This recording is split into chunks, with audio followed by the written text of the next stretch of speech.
Hey guys, this is Hope from Pros Before Bros. Let me adjust this camera a little bit so you're not looking right up my nostrils. That's a little bit gross. We are on our way to Murphy's bookstore in Kettering, and it's about, I think, well, probably by now like 35 minutes away, if that. As you can tell, it is rainy and disgusting here in Ohio, and we were sitting in traffic on 75 for a little while because apparently there was a nasty car accident. Evidently when it rains here in Cincinnati, we don't know how to drive any longer. It's like it all goes out the window. So yeah. So we decided we were going to go to Murphy's today because one, I had some books I wanted to trade in. I had a freebie coupon, and also because I filmed a film. About a month ago. I actually did a short little YouTube video there. Well, it was supposed to be a YouTube video. I never posted it. And the reason why I never posted it was because the sound quality was terrible. It just sounded like I was whispering to the camera. And you couldn't understand anything I had to say. So I decided I was going to go back and do a brief reshoot. I actually talked to the owner, I think it was yesterday morning, and he was totally cool with me coming in and reshooting the video. Really nice guy.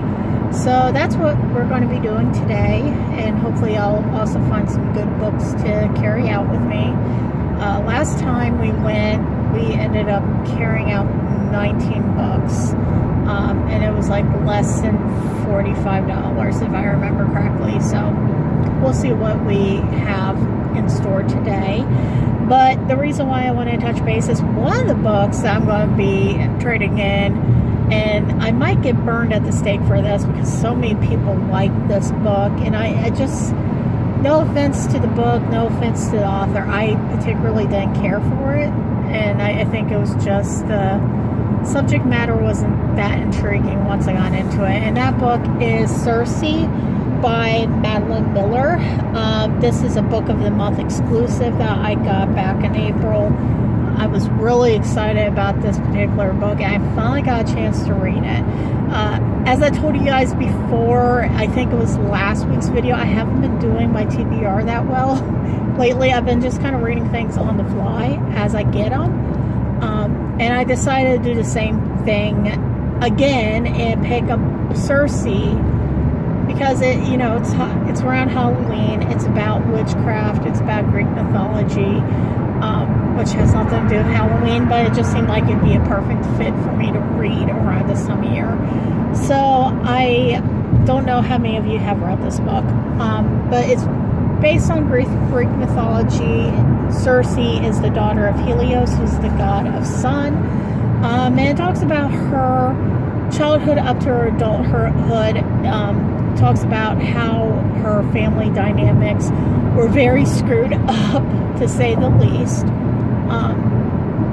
Her family was very abusive to her, and it talks about her finding her gift, which was witchcraft, and she used her gift essentially to do, not to necessarily do like horrible harm, like kill somebody that was a goddess, but to kind of get back at them, I guess, to use karma against them. So what happens is Zeus finds out that she does this terrible thing, and I'm trying to keep it vague just in case you guys have not read it yet.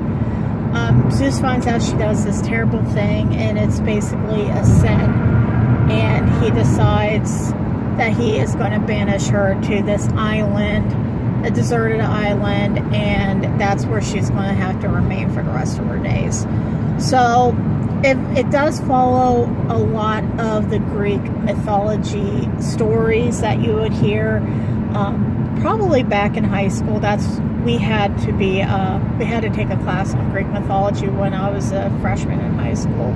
So it talks about that. It talks about what led her to turn men into pigs, and I can tell you that as a trigger, it has a scene with rape, and that You know, that for me was very triggering. I had a hard time reading past that, but I did complete the whole entire book. And like I said, it's okay. It's just not it's not something that I would normally read. And like I said, when you see that when you were in high school, you most likely had to do the Greek mythology course like I did. So I'm trying to remember something that I did like 20 years ago. I'm trying to remember bits and pieces of Greek mythology, because that's, you know, that was a long time ago. And I'm trying to read through this book and trying to piece together everything. So it did take me a little bit of time to get through the book, because I did have to stop quite a bit and pull up resources on Greek mythology just so I could reintroduce myself to the characters that were in this. If you're a historian or if you are a history buff, this book would probably be right up your alley because of the historical references. If you really are into Greek mythology, again, this book would be something that you might enjoy. But for somebody that has very little interest in Greek mythology, you know, it's okay. If I had to rate this, I would say I would give it about a 3 out of 5 stars or a 3.5 out of 5 stars. It's all right, but I don't necessarily have to have it on my bookshelf forever in a day. So it is going to be one of the books that I turn in for a store credit and see if I can find anything additional. I did finish quite a few books this month. So far I finished, I think, 13 books. Some of them are audiobooks. I know there's some people out there that are like book snobs that say audiobooks don't count. Well, I'm sorry, I think they do. A lot of people use audiobooks because they don't simply have the time to pick up a book. Some people have learning disabilities where it's very hard to read a book in a physical form. So I count them. I don't know about you, but anyways, I finished, let's see, yesterday I finished The Mist by Stephen King, and sadly enough, I gave that one a 3 out of 5 stars too. And I'm going to just adjust you guys just a little bit. And I was kind of disappointed because I really love Stephen King. But yeah, there are some books and some short stories that I just particularly don't care for. The Mist actually fell into that category. I have never read The Mist up to this point, but I've been hearing so much hype because the sci-fi series is out. So I decided I was going to pick it up and give it a quick read and see how I felt about it. And I don't know, it was one of those ones where I put it inside the 3-star category because one of the things that bugged me the most is there was no conclusion. So the ending leaves it open to just about anything that could possibly happen. There was some things that just had loopholes and I just didn't really understand the purpose of, I guess. There was one scene, and if you guys haven't read it, maybe you want to stop this video now or fast forward a little bit. There was one scene where the main character is basically trapped inside this grocery store while the mist is rolling into the inland area. And he's only been there for like a day and a half or 2 days, and he ends up randomly sleeping with somebody with his kid there, and his wife they don't know if his wife is dead or alive. She was at the house when he left for the grocery store, and he kind of excused it as, oh, well, it was stress. I was just really stressed out and I just had to do something. Okay. That's what you have to do when you're stressed. You know, usually if I'm at work, I use like a stress ball. I have a little jar of slime that I play with. I color. But I don't have sex with random people. So, yeah, that was just a little bit weird. Yeah, it wasn't my favorite. I wish that there was a little more character development, and also just some, like I said, there was some loopholes in it. So I wasn't a real big fan of that book. Another book that I ended up finishing was Fangirl. I actually started it as the audiobook, just at random because I was at work. I think it was last Friday, and I was tired of listening to music at that point, so I decided I was going to switch over and do some audiobook reading. And Fangirl was on the list for me to read at some point. So I ended up picking that up. Didn't think I was going to like it. Turned out I really did like it. I ended up giving it, I think, 5 stars. Maybe, possibly. I really enjoyed the character development in that. It was one of, I think it was the book that put Rainbow Rowell really out there in terms of author, a noteworthy author to check out. She had a few books before that, I believe, but I think this one was really pivotal in her career. So I did finish that up. I started it as an audiobook, got so excited, went home, told John I needed to go to Barnes & Noble and pick up another copy, like a hardback copy of the book, so I could actually physically read it. So yeah, so I did that. I finished that up. Really good story, and really enjoyed the characters. I do wish that there was some more, I guess, a little more development between our main character, Kath, and the issues that she has with her mother. I feel like that was not a fully executed storyline. Like, she has a little bit of an interaction with her, and then bam, she's gone yet again. So that was a little bit disappointing. I feel like they should have really embellished a little bit on that. Let's see. And then I also finished The Hate U Give. Again, that was another book that I started off as an audiobook, and then I decided I have to read the hard copy of it. So I started reading The Hate U Give as an audio, went to the bookstore, picked up a copy of The Hate U Give, the collector's edition, and that is definitely a 5-star. That particular, that book was soul crushing. It was soul crushing, and it was inspiring all at the same time. So I was listening to it at work, just to kind of give you a little side note of my reaction. I was listening to it at work, and I got to one of the scenes where this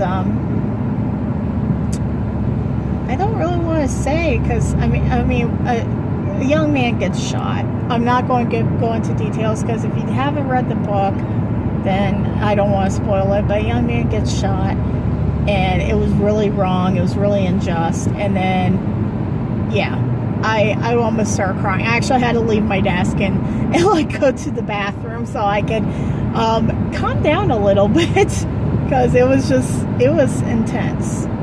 So it was a really great book, and I feel like, especially in this day and age, we really have some issues we got to work on, and in terms of race and racial profiling, and just all the things that you hear in the news. As I filmed this a few hours ago, there was a mass shooting at a Pittsburgh synagogue, which it baffles me. I mean, there's, when I was a kid, we didn't have a bunch of mass shootings. I think I was a freshman when this happened, when Columbine happened. Everybody was so shocked about it, because we weren't exposed to that. I grew up in a very small community, a very small farming community. So to hear that there was such an act of hate and such an act of animosity, it was just something that really stunned us as a community, and stunned me personally as a teenager growing up in the middle of that. Ever since Columbine, it seems like we run into mass shootings all the time and acts of violence all the time, and it's for very unjust, unreasonable things. So there's that. And then also, I don't know if anybody heard about this or not, Louisville is an hour and a half away from us, and it was a shooting at Louisville. I believe that was Thursday. It was either Wednesday or Thursday, and 2 people ended up getting shot there too, and they were both black. Really upsetting. And as a person that, you know, has a mom that is a minority and also has friends that are minorities, it's really difficult to deal with all of these acts of violence and not be scared. Scary world we're living in. So that went a little bit off topic, but I did finish The Hate U Give. I really think that if you haven't picked it up yet, you really should. I feel bad that I didn't pick it up a little bit sooner. It has always been on my TBR, just never got to it until now. And yeah, so I did finish that, and I think that's really it. I've been working my way through Jane. If you guys remember, that's the retelling of Jane Eyre that I was telling you guys about. It's okay so far. It's very emo, which, come on, I mean, that's obvious. Jane Eyre was a very emo classic in itself. But this seems like it's a little over the top. I don't know how I feel about it just yet. So I'm going to keep reading it and see how I feel.